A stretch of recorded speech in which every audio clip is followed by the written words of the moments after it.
Okay, so elephant-related illnesses. Not really where I thought we'd be going with this deep dive, but here we are.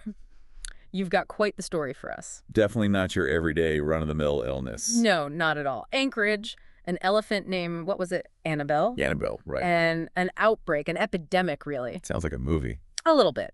So I guess let's just start from the beginning, your own experience. Yeah, let's dive in. You get this illness, and it's from an elephant. Trunk to skin contact, you said. That's what it sounds like. Very unusual. Not exactly your typical way of catching something? No, not at all. I mean, elephants can carry certain, pathogens, bacteria, viruses, the whole deal. Right. The things that make us sick. Exactly. But usually, those don't just jump from an elephant to a person. We're talking about something that can cross species barriers, which is always, a little It's a little concerning. concerning is a good word for it. Definitely something that gets our attention in the medical world. And then on top of that, the quarantine you described, Oh, yeah? blowing filtered air out UT. Right. It's kind of the opposite of what you'd expect. Completely backwards. Because normally you're trying to contain, right? You're trying to keep whatever it is from getting out to you. Exactly. So what are they thinking blowing it out U2 for?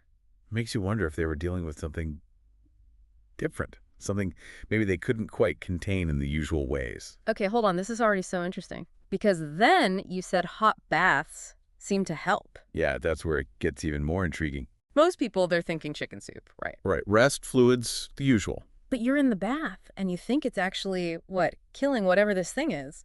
Well, it's hard to say for sure, but it does make you think. Could it be that this pathogen, whatever it was, didn't like heat?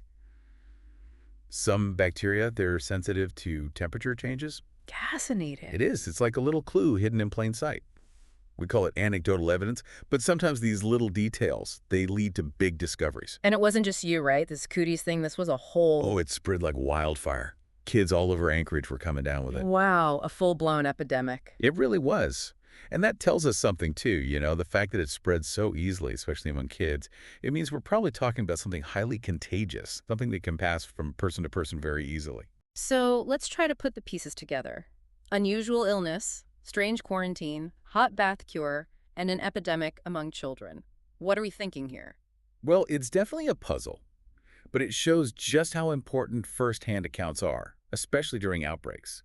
Your experience, even the stuff that seemed weird at the time, like the hot baths, it could hold valuable clues. It's like our own bodies might be trying to tell us something, right, if we know how to listen. Absolutely. Sometimes those little things, the things we brush off, those are the missing pieces researchers are looking for.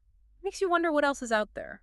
What other old wives' tales or home remedies might actually have something to them? It's a good reminder to pay attention, to trust our instincts. What if your story, your experience, ends up being the key to solving this medical mystery?